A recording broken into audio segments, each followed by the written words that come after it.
Hi everyone. So I'm gonna start very quickly with some quick house rules. Please, if we can just mute our phones, just so that we can ما نشوش على بعض ولا نشوش علينا. For anyone who needs to use the restroom, it's on the same floor in front. Okay, good evening. I'd like to welcome you all.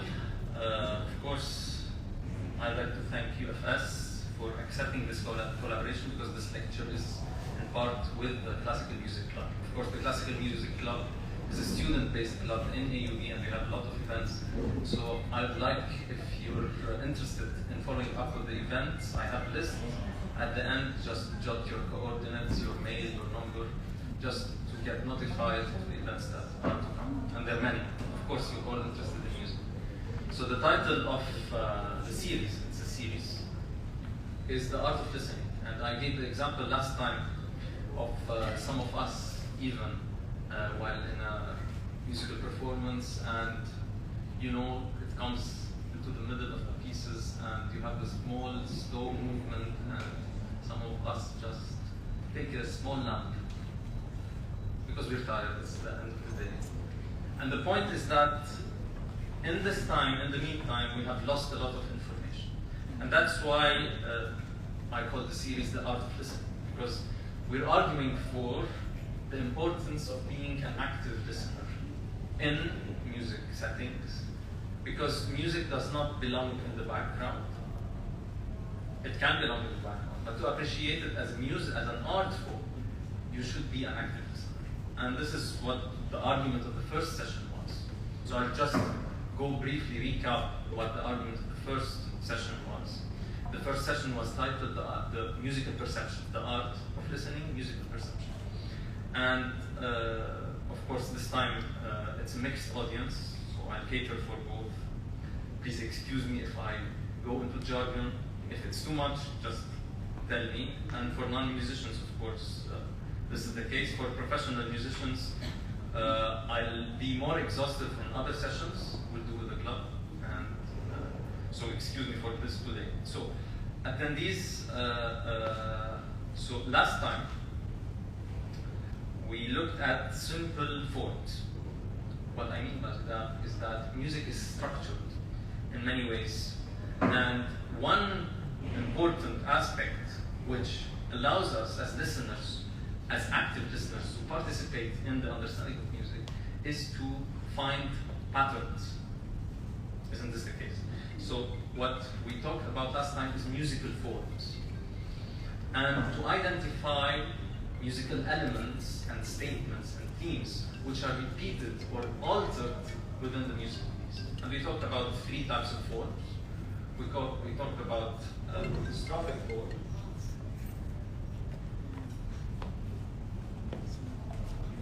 We talked about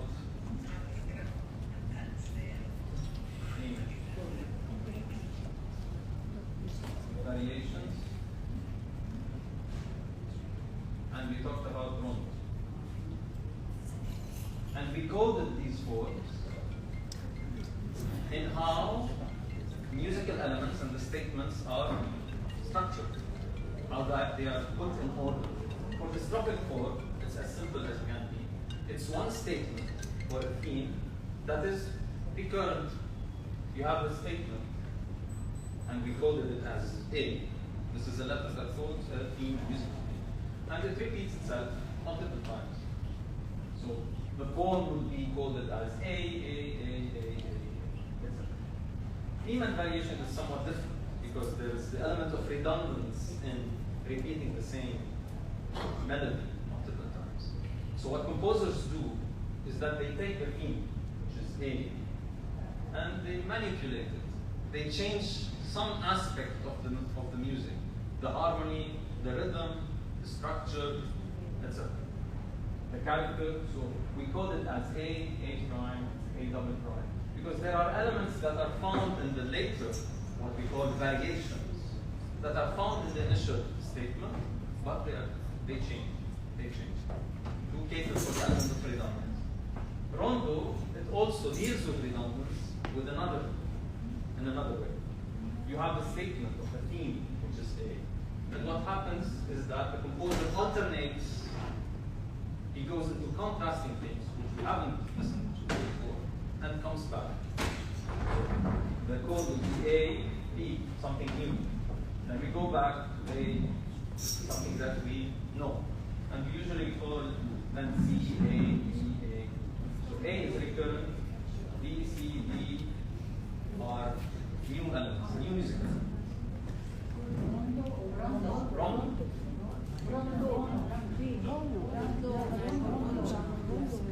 So A is sometimes called the refrain. Play or episode. So different musical material, which is not in the. So those are structural musical forms. Those are very basic musical forms. And I use them to illustrate the importance of how, when we're listening, تقدر تسمعهم لا ما نركز على شيء ثاني ما نركز على شيء ثاني. Okay, so in these cases, those are structural elements. Those are musical, what we call musical forms. So they describe how the piece overall is composed, is structured.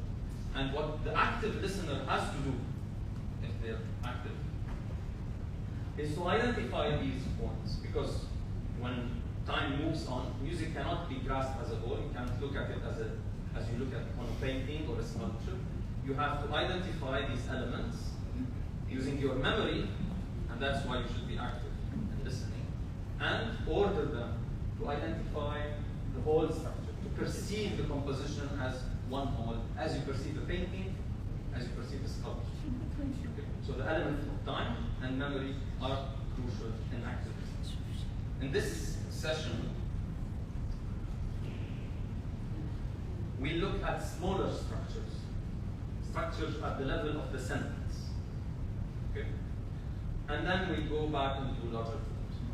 So in this session, I'll outline the framework and thesis. We did the recap.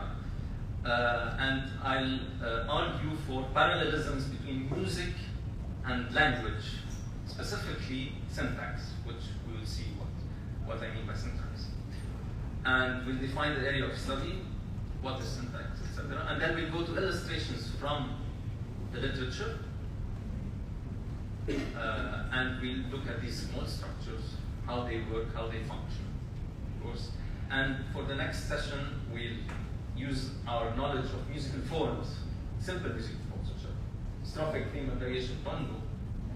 Those are few. And of structural building blocks, which are smaller in scale, which we'll look at today, to try to unfold how the workings of more complex forms are written. So illustrations will look at tonality, small scale order functions, structures with their function, and we'll end with a detailed analysis of those small pieces by hand. So today we look into parallelisms between language and music. I will argue, this is the argument, is that music, like language, has syntax. And we'll explain what syntax is. Or something comparable to syntax, at least. Syntax is the concept I'm borrowing, of course, from linguistics. And it is the presumption that the order of words, for example, matters. So order matters. It affects the meaning. In which the material is presented, order in which the material is presented makes a difference. So this side note, is an important side note, I think. This also means that music is, there is this phrase that is always put forth, that music is universal or something like that. It talks to all people around the world or something. This argument is that music has syntax makes this statement false. Because if there's a certain order for how things are presented, then music can't be universal, as language is not universal. So there is the capability of acquiring language. This is universal, but there is no universal language. This is similar to music. In music, you have a the ability to acquire musical skills, this is universal. But there's no musical style that is universal. So I'll go into this detail. So this means, as in English, for example, syntax, and other languages, they have syntax, of course. So does classical music, and so does Mongolian music, so does Chinese music. So no music is universal, as no language is universal, but there are music styles, music languages, and as there are different languages. So there are different traditions. So this goes for syntax and order of characteristics. But of course, there are different areas in linguistics which are common, but we'll focus on order and syntax. So I'll take this code just to summarize. The particular music syntax that children learn, because acquisition of language and music comes at a very early age, may be the product of their culture, of course, but the disposition towards music is transcultural. So the specific language, the specific order is language specific, is context specific, is culture specific, but the ability to acquire this culture specific area or other music or language differs. It is therefore reasonable to conclude that music, like language, is a human universal. It is a human universal, but there are languages. And this is important because when I'm talking about music syntax, I should define on which music I'm talking about. Which language are we dealing with in this case? So it is important to precise that we're talking about Western tonal music. Okay, so it's from 1400s till the beginning of the 20th century. We can summarize this. Those are approximate dates from the Renaissance, Baroque, Classical, Romantic to the 20th century. And this tradition is arguably more developed for different historical and cultural reasons. And it is the tradition that did interact actually with most of the cultures around the world for different reasons.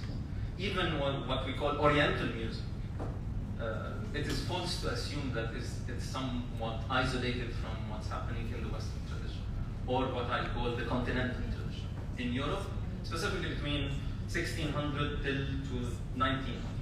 Okay? Before that, it's a bit fuzzy. I will develop this idea about Oriental music in a course with a continuing education center, if you're interested. So we're talking about a specific style between the 17th century and the 19th century, which we can observe the following parallelisms between language and music. One is that there is a similarity in acquisition, the ability, the capacity to perceive and comprehend. So music has potentially infinite utterances, as does language. You can play whatever notes in whatever sequence. It doesn't matter really. It doesn't matter, as you can do any sound you want. Okay, but does it have meaning? Does it have order? Does it make any sense? This is a different question. But when you understand the number of pieces, for example, in this tradition, in the Western continental tradition, you can potentially understand different pieces that you haven't heard before. So with the acquisition of some pieces, you can generalize to understand and be able to follow other pieces. So this is similar to language, because in language there are potentially infinite things you can say, but you don't study everything, you don't know everything. You know the order, you know the syntax, how grammar works, and this allows you to understand potentially infinite meanings. Second is predictability. You can predict what should happen in a certain style. A certain sentence tends towards a certain goal. And this is predictable also in language. You can predict how grammar works. And we'll look at examples. Grouping. The grouping of tones. I can play a number of tones. And you can perceive them as one group, as one melody. It's a melody you can sing, it's a motif that is memorable, which is the case also with language. Because you assign phonological sounds, you can group them into words. And you can group words into sentences. And they have a specific word. So those are similarities that we can work with. Now, what is syntax? I told you that it's related to the order of things. Let's take an example, silly example from English. Like a sat on the mat. Clear.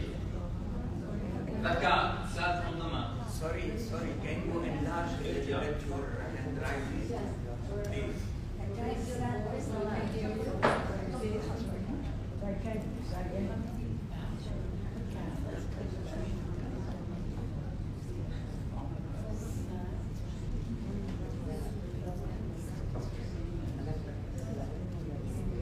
Okay. This is a sentence. Okay. This is a sentence which you can, through the order of the words, know what's happening. If I said, the mat sat on the cat, it makes a difference. So the mat is above the cat. It doesn't make sense. But if I say, for example, mat, the cat sat the mat, it's not nonsensical. Okay. If I say, I reordered these words in a nonsensical way, in a way that doesn't make syntactic sense. This is what syntax is. So syntax tells us where the order is allowed, and you can manipulate to change the meaning. Semantics, on the other hand, semantics, which is other branch of linguistics, tells us whether this has meaning or not. What is the specific meaning in this case? Yes. أنا سوري بدي أسأل بالعربي. إذا كنت بدك تقول لي إن الميوزك هي مثل الكلمات، إذا كلمة وقت اللي أنا بغيرها بدها تغير معناتها، هل الميوزك كمان أنا وقت اللي بغير محلات الكلمات كمان بتغير المعنى أو بتغير هلا we'll go into this because there is a contestation about the idea of syntax. Okay, because in language, meaning and order are directly related. Syntax and semantics are directly related. In music, it's not the case. But I'll define what syntax in music is. This is why I didn't say the title of the talk was not musical syntax. It was syntax in music. Okay, syntax versus semantics versus semiotics. Of course, semiotics is something else, also branch of linguistics, which assigns what we call, for example, this relation between something in the real world or an abstract idea, which is the signified, the signifier, which is the word itself, dog, and the sign is the relation between those two. In music, this is not generally how it works. You will have, for example, Vivaldi's Four Seasons, okay, trying to imitate nature, for example. You will have it in Beethoven's Sixth Symphony, trying to imitate something from the real world. But this is not how music regularly works. So this is semiotics, assigning signs or words to things in the real world or abstract thoughts. So semiotics, we don't have semiotics in music. Semantics, it's difficult, meaning, but we have syntax because order matters, and we will see through the examples as well. Another quote. So this is about syntax. So the rule-guided nature of music, this is the order, is too impressive a fact to be dismissed as mere surface phenomenon. Order matters, and we'll see. The experience of musical meaning seems to be immediately connected with a rule-guided character. It is afforded only to the listener who is following music, of course, this we established, and seems to be bound up with the awareness of the musical argument. And we will see this in the next session, the musical argument. Illustrations. For illustrations, I'll focus on melody and harmony, of course, not rhythm. Because in the Western tradition, in the continental tradition, rhythm is fairly regular. You don't have things which you will find in African music, in Balkan music. Rhythm is very regular, and this is because of the choral tradition. Because in the early tradition, in the early Western tradition, it was polyphonic music, choral tradition.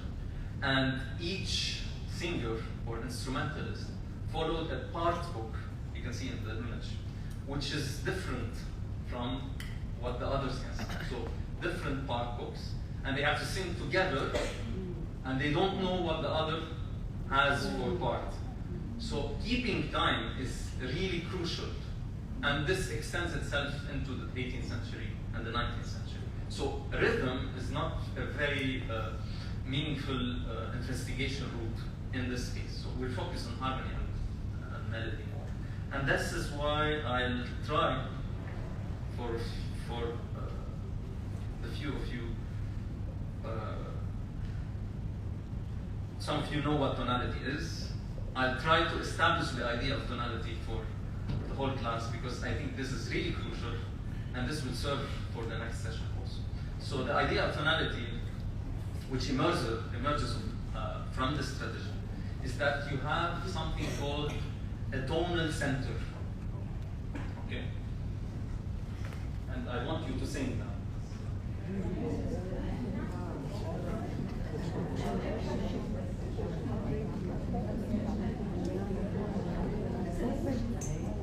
The tonal center, we call it is a note. Of course, on the scale of the Western tradition, we have 7 notes.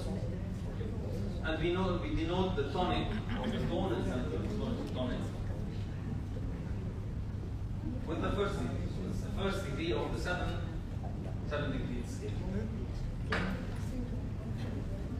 And the idea is that, of course, all of you have listened to music and you're well versed. And all the music that we know is tonal. So you'll be able to follow. What the tonic is associated with the tonal center is the idea of homecoming, of ending, of finishing. It's a period. It's something that we end with. Unless we finish at the tonic, we don't feel that the piece, the melody, has finished. Okay? I'll give that.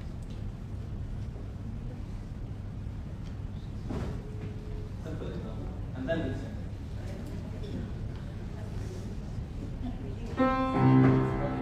So this is the tonic for a scale. The scale has different degrees.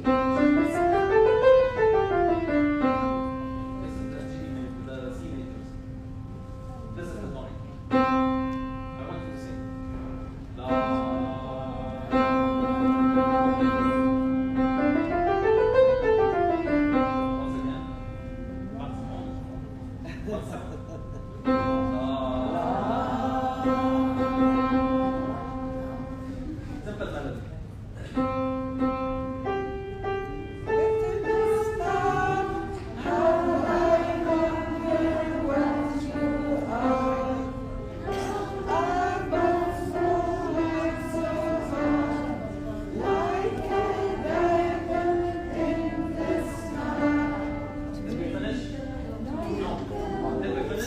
La.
There's another very important degree also, which is the 5th degree, which we call the dominant.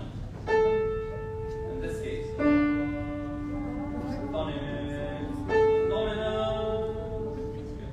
and it's a tension point, which you'll see how composers will use it. After which we go back.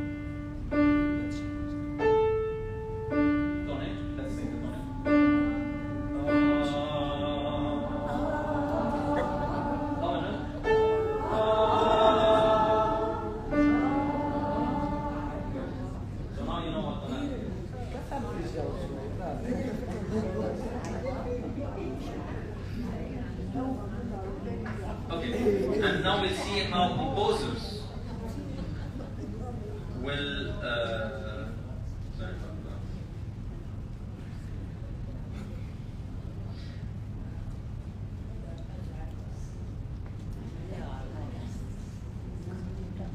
how composers will manipulate this idea, okay, to establish a point of tension, of presentation, and a point of conclusion, of rest, of homecoming, of ending, of closure. Okay? So I play it here, and then we listen to it. I'll explain. I put the notes for the musicians. So in this case, the tonality is this one.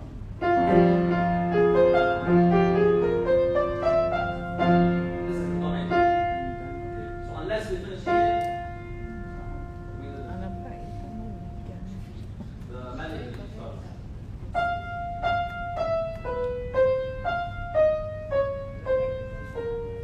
Did we finish?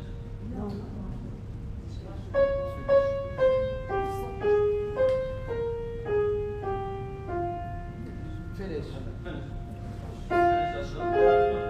It's the same idea, the same contour. It's repeated twice. Once it finishes at the fourth beat, and the second time it finishes at the tonic, at the first beat. Listen to it again.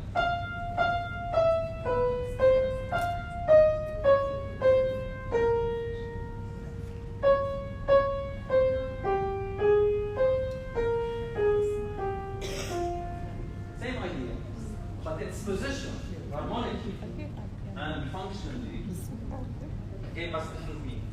The first is a presentation, the second is a conclusion. Okay? We listen to it just between the second.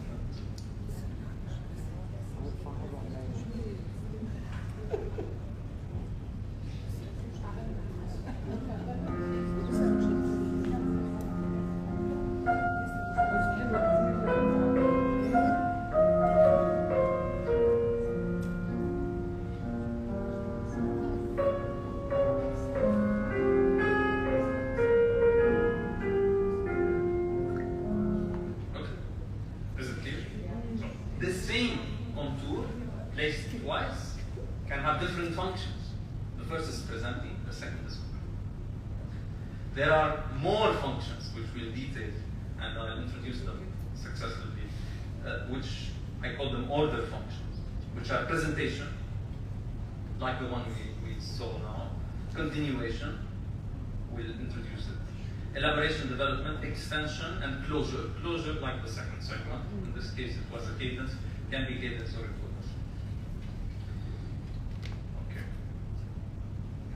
We look at a different example. This example has presentation function, a presentation, a continuation, and a closure. Okay.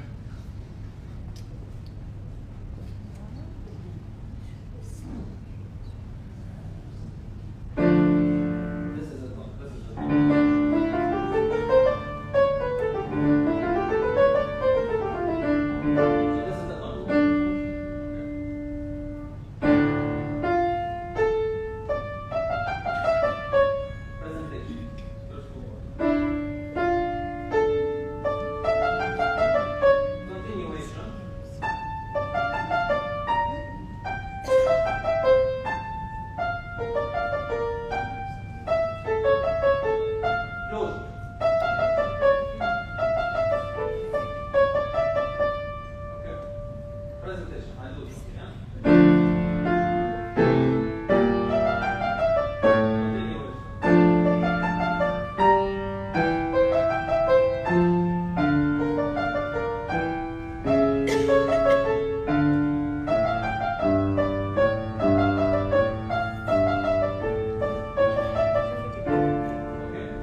Well-defined substance. Okay.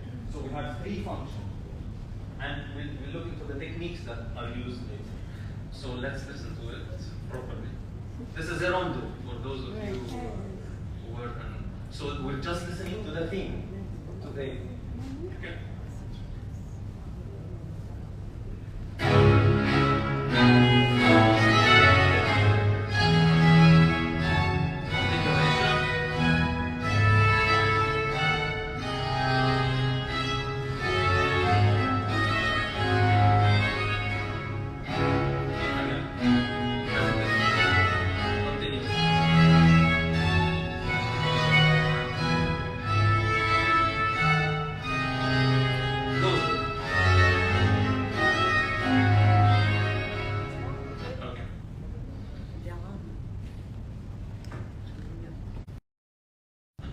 extension and conclusion, which also has a cadence, so I write them down because there are too many.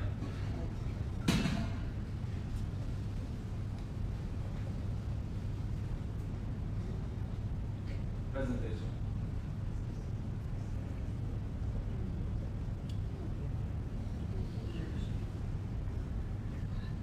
Extension, continuation, extension. Conclusion, which I will divide into two parts, cadence and coda. Cadence is like, when we're writing a sentence, it's the period. It's the punctuation point. It defines where the sentence ends. Coda, it comes from Italian. Coda means tail, the tail. It's something that's excessive. It's something that comes an afterthought. Okay? And we look at it. It shows.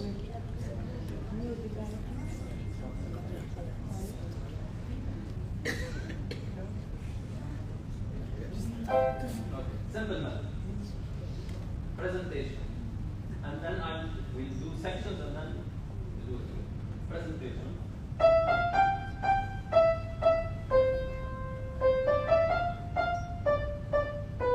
Continuation.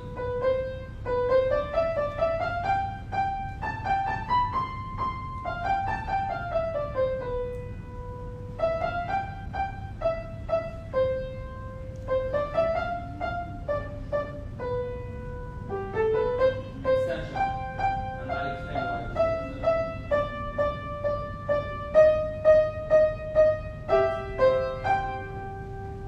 Conclusion. Coda.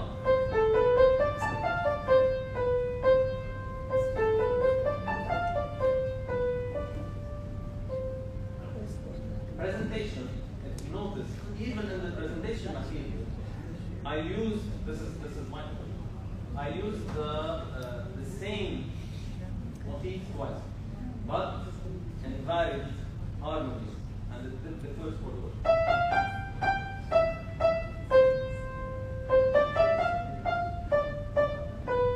Okay, like Tchaikovsky, the first example that we saw uses the same material twice.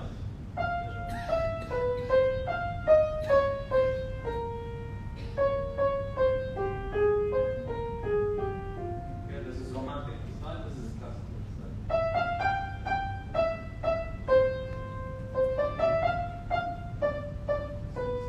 I'm presenting something. I'm continuing.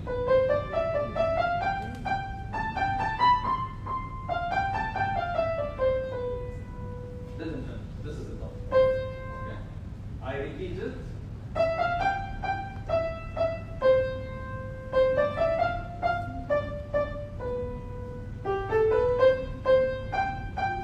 This is extension because there is something I'm waiting for. I'm waiting for, I'm extending the tension which comes before the resolution, which is the close.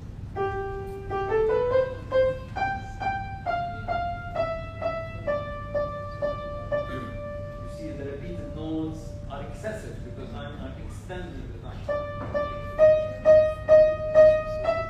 Closure, cadence.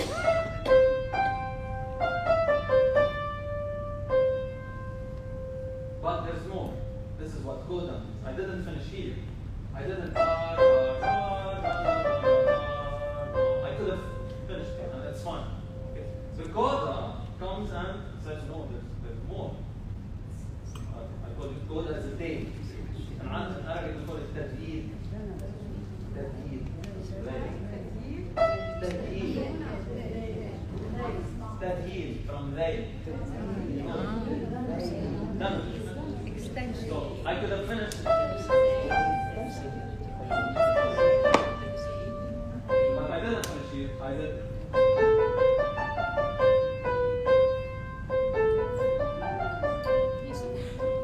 Mozart, for example,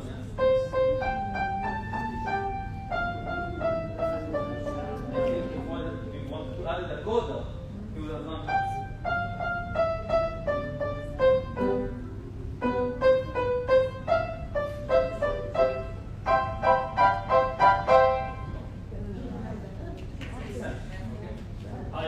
all, try to follow with the left hand also.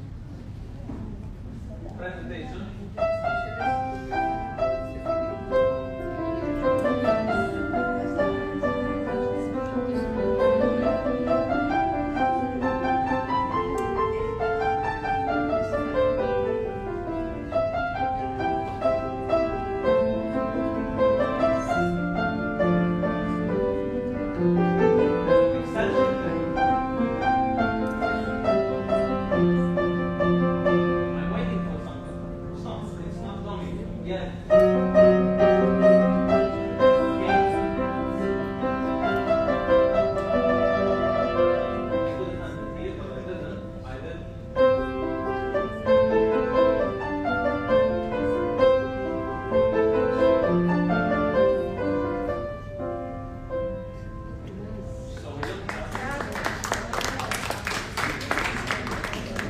Presentation, continuation, extension, and closure, which includes cadence, a period, which finishes at the tonic, obviously. This is one type of cadence, the major type of cadence. We'll not go through cadence like this. And chord, something excessive that comes, and afterthought. Okay. Now we'll briefly look into small-scale structures which fit into these paradigms of presentation, continuation, extension, etc. The first one is imitation, which is usually used in presentation.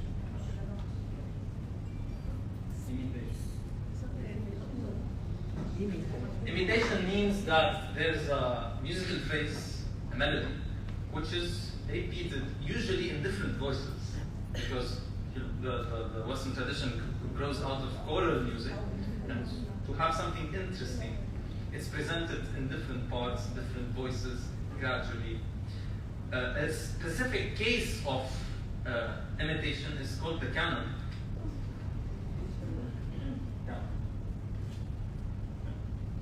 Which can be repeated ad infinitum. We'll take an example. Frère Jacques. Frère Jacques is made of 4 sentences. They're presented successively. 1, the second, the third, the fourth. But when the second enters, a second voice would enter, the second sentence enters, the first material is presented with the second voice. I'll write it down later. So if we have 4 sentences here there on the 4 lines, I call them A, B, C, D. A, B, C, D. So we have 4 voices. First voice, second voice, third voice, fourth voice. 4 people. The first one starts with A. Then he goes to B, or she goes to B. The second voice, when B starts, will do A. How can we see?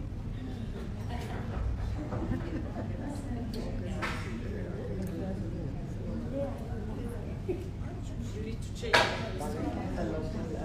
First voice and second voice.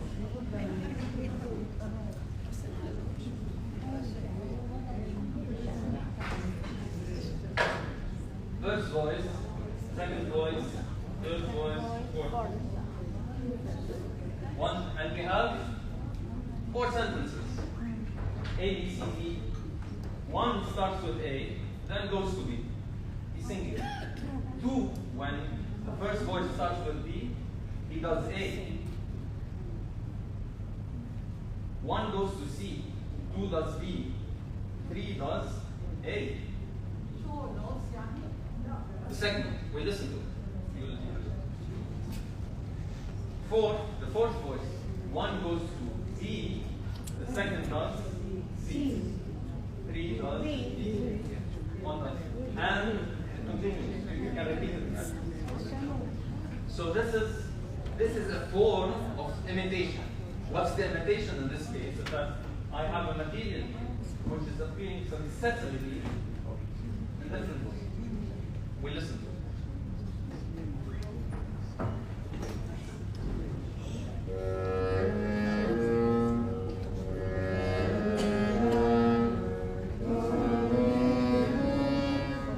Oh to listen. Try to listen.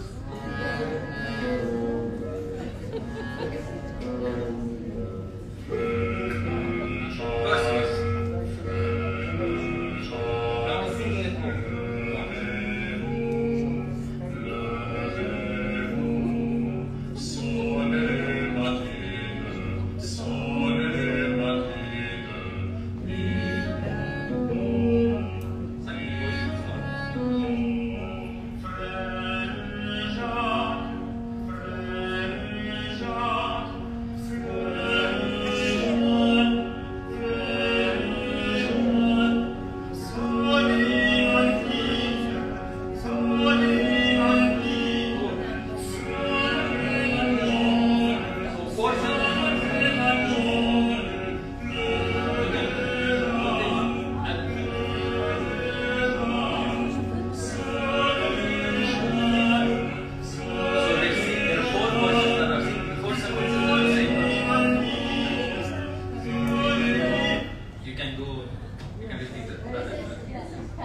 This is a canon, which is one form, the specific form of imitation.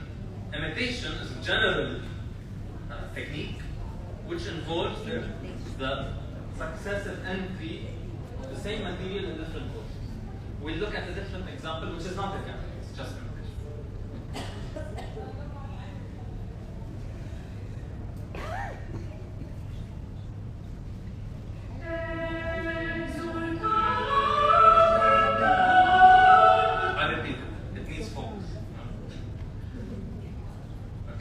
So just to highlight what you should be looking for.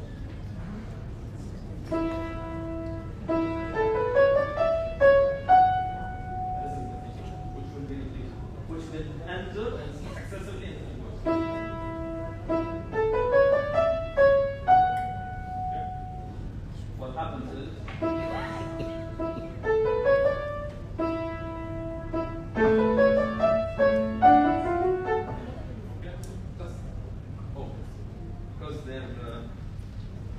it's relatively fast.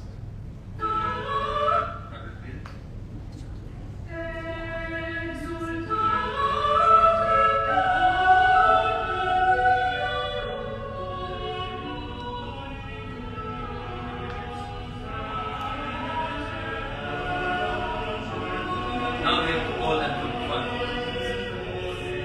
Okay? So this is one technique. Okay? We listen to it in canon and just imitation. A different example, which involves imitation, but I want to use it to illustrate how the cadence works. Yes? The canon is for the chorus or for the music? It can be for both. Even for the music? Yes. You can play on an instrument. Different instrument? Yeah. Okay. So different voices doesn't necessarily mean a voice doesn't necessarily mean a human voice. When I say voice, it means a musical part. Okay? Played independently by a different instrument, for example. It could be the same type of instrument, but they're playing a different musical line, okay, which is independent. I still need to understand the meaning of canon, like clearly. What is canon? It's not a form, it's a technique. Which is Which is this the same successive entries of the same material in different voices. Yeah. Or different instruments. Voices means an independent musical part. Okay. In this case also there's imitation, but it ends in a cadence. It ends in a point, a punctuation. Okay? And try to identify it. Okay?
just to illustrate how cadence develops, of course, through the traditional cycle. It's used to assign the end. Okay? It's a punctuation. And we looked at it, and it's usually at the tonic. This is why everything ends at the tonal cycle. Another technique which is used, and we looked at it, we heard it in the second example, which is used for continuation. Can we close the door? Used for continuation. This technique is called the sequence.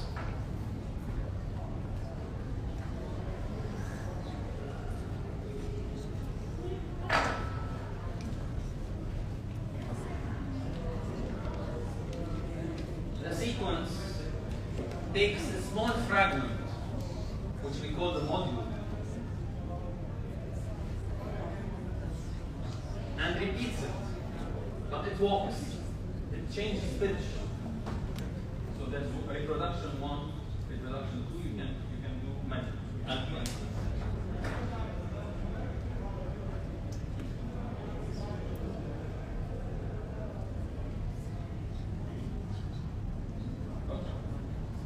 So, for the sequence, I'll take one module and I'll reproduce it, but I'll shift it.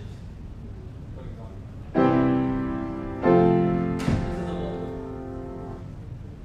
First introduction, this module, I'll repeat the module. Reproduction. Reproduction 2. Reproduction 2. Okay. I'm taking a small module, I'm moving it, either up or down. I'll do it again. Module. Reproduction 1.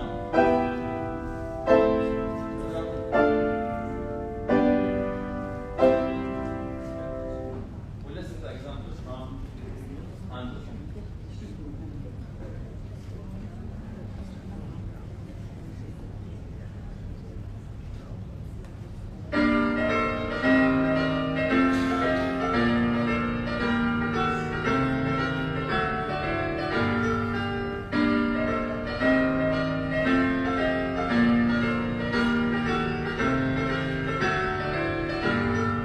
So what's happening here?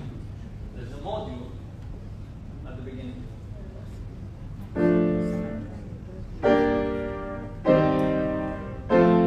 Reproduction 1. So module start.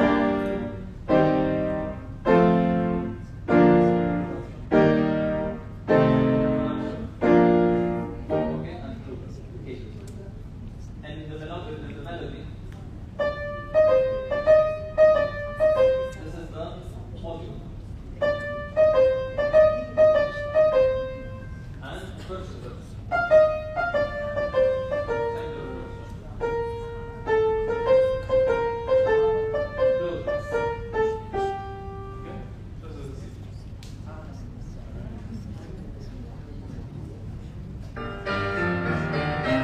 And this is an example of theme and variations. Okay, guys, listen to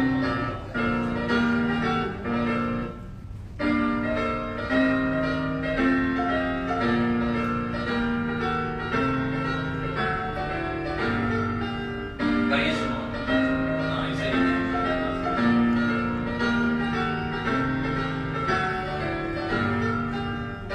first variation. It changes something. The harmony is the same, the bass is moving.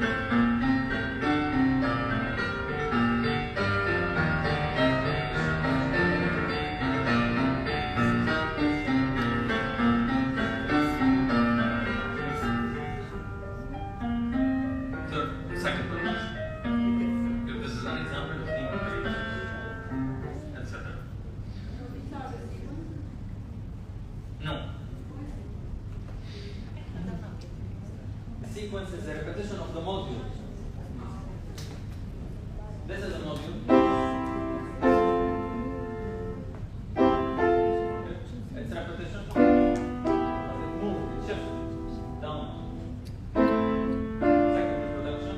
Third reproduction. This is the sequence. The sequence is a module and it's a reproduction. Okay? The last, we'll look at what we call the period. And it's a small structure formed of two sections, what we call the antecedent and the consequent.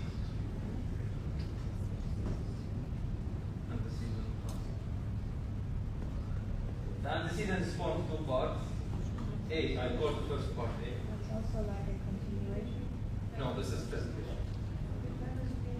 I'll explain in a minute. Okay, the antecedent and consequent, they form a period which include all these functions. There's presentation, continuation. A, then something else. And then A, repetition plus conclusion.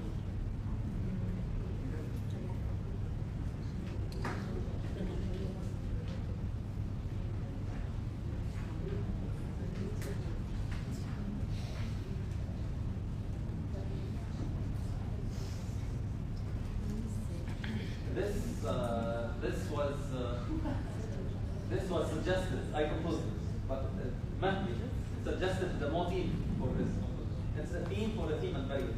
Just he suggested, he gave me a motif, which is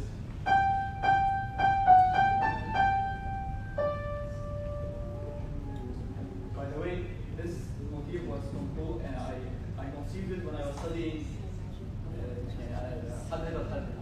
I was working here, I was studying, I was thinking of music, I came so I gave it to Rehan, and 1 week later he composed it. This is the motif. and look how I deal with using the order and the material that we covered to form a coherent theme, which includes presentation, continuation, a repetition, which is A, because we have that, and a conclusion. Okay. So, presentation.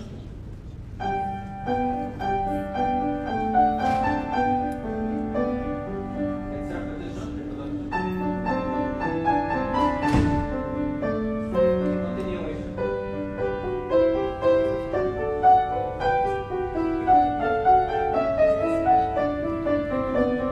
Consequent. We repeat the first section.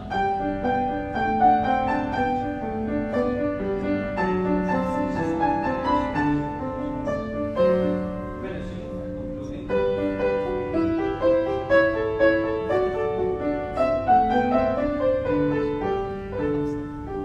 Okay, I'll take once again. Presentation.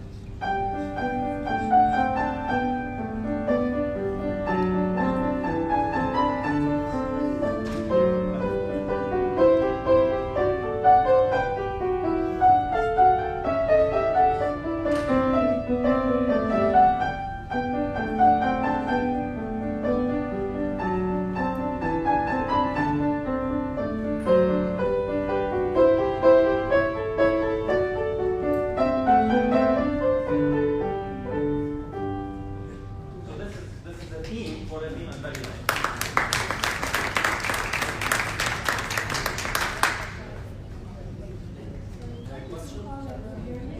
We call it a theme. This structure, antecedent antecedent consequence, which includes two parts which are the same. The continuation and the conclusion. This is what we call a period. I'll give you another example and I'll close with this. Last question.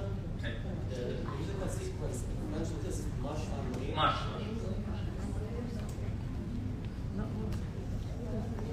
Another example of a period, just briefly, from Mozart. Look how he uses repetition to continue and continuation and conclusion. Same structure. Presentation, continuation, presentation, conclusion. This is a period.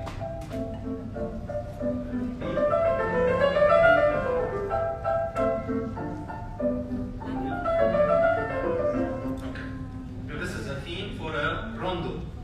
Okay, rondo, we have episodes and then continues. Okay. I'll conclude here.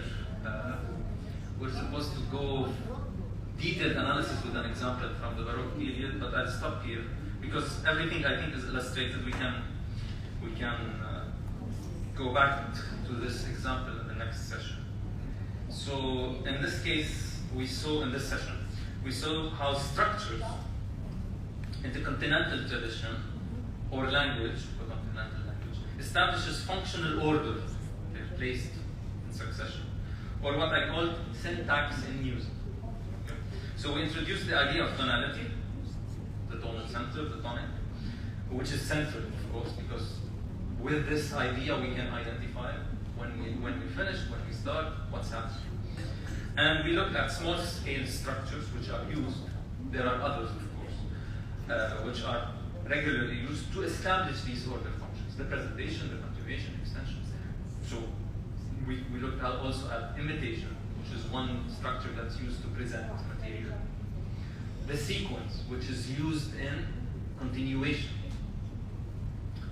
The cadence, of course, at the end. And the small structure, which is used in the classical period, which is antecedent, consequent, which form what we call a period. Of course, it ends with the tonic. And we use those to illustrate how syntax works in music. So we took in the first session simple forms, the rondo, the theme and variations, and the strophic form. Now we took small structural elements, which are the building blocks. And next time, we'll look at how these small forms will contribute to the complex musical forms. Something that's comparable to rondo and theme and variations and strophic form, so large scale, but they're complex, they're not simple. We'll use, of course, the idea of tonality, it's very central to the development.